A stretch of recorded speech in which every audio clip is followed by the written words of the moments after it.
Christian view on St. George's Day. In the free Protestant churches, we do not honour saints' days, nor do we pray to saints, because the New Testament calls every Christian a saint, somebody who is set apart for the kingdom of God and who will inherit the kingdom of God after death and at the end of the age. But I want to move away from the cult of St. George and look at the Christian martyr. There's far more to the story of George than him being a chivalrous knight who rescues a maiden from a dragon which he slays, and the whole town is converted. That cult of St. George grew throughout history to become what it is today. And the legend symbolises him as being a symbol of light engaged in a perpetual struggle with the forces of darkness and chaos. He is depicted as a soldier of Christ, which in many references to the New Testament, we are also called that as Christians. But according to some historians, as we piece together the actual story of George, we can understand that he was a Roman soldier of Greek origin. There is not a lot of information on his early life, although some historians have said that he was born in Cappadocia, Greece, which is now a part of modern-day Turkey. He was brought up as a Christian. His mother had been born in the Holy Land. His father was a soldier in the Roman army, and so when he grew up, George also became a soldier. It is believed that he was 17 years of age when he joined the Roman army, and he quickly rose in the ranks, and he became part of the retinue of the Emperor Diocletian. And so he was in close proximity to the emperor, guarding him and looking after him. In 303 AD, there was a crackdown on the growing influence of the Christian community and church in the Roman Empire, and soldiers of the Christian faith were ordered to renounce their faith in Christ, or they would be expelled from the Roman army. Because George was part of the retinue of the Emperor Diocletian, the emperor wanted him to publicly renounce his faith and remain in his position. And Diocletian promised him great wealth and prosperity if he would renounce Christ and embrace the Roman gods and the cult of emperor worship, which was strong at that time. George refused to do so.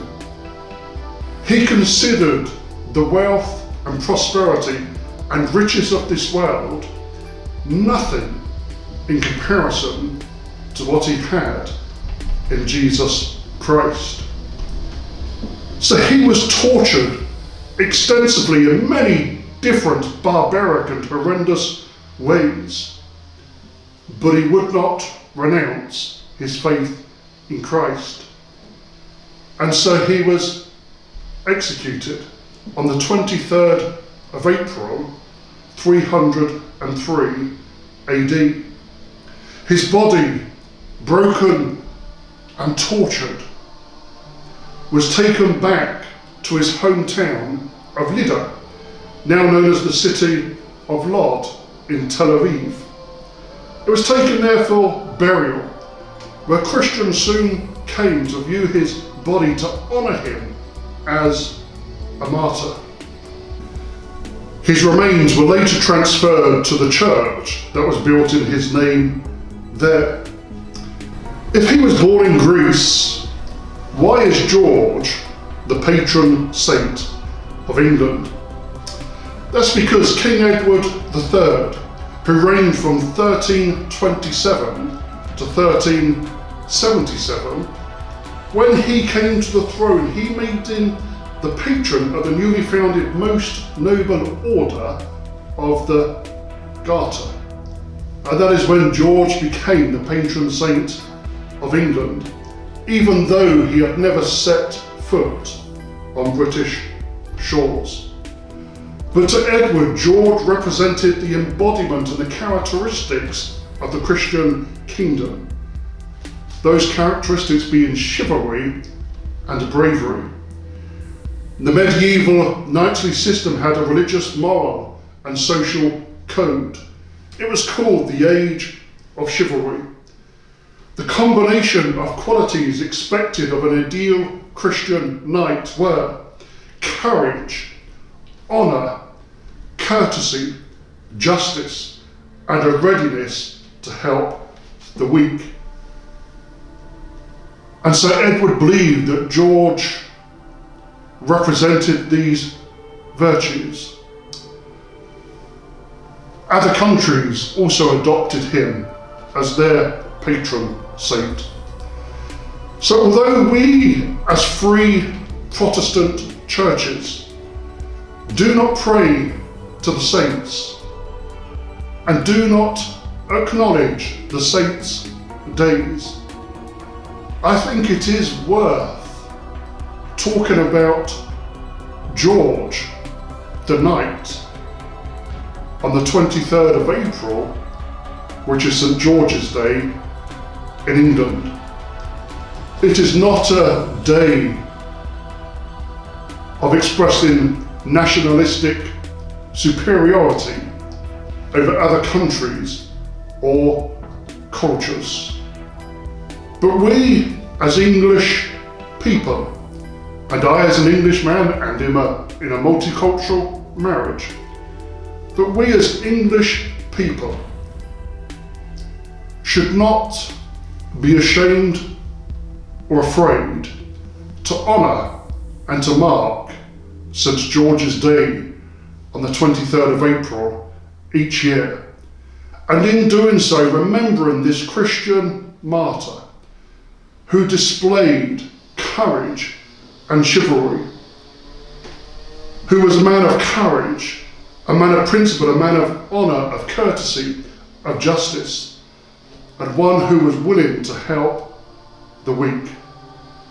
They are Christian virtues and graces we can all embrace and use this day to remember that Jesus Christ is Lord of all. His death upon the cross, his raising again from the dead, his ascension into heaven, his sending the Holy Spirit, was so that we as his people, as saints, as Christians, can proclaim the gospel to the nations of the world, in words and in our actions, display the virtues that are most noble of the Christian faith. And that is why I think it is good to honour and to mark this day, 23rd of April, that we call St. George's Day.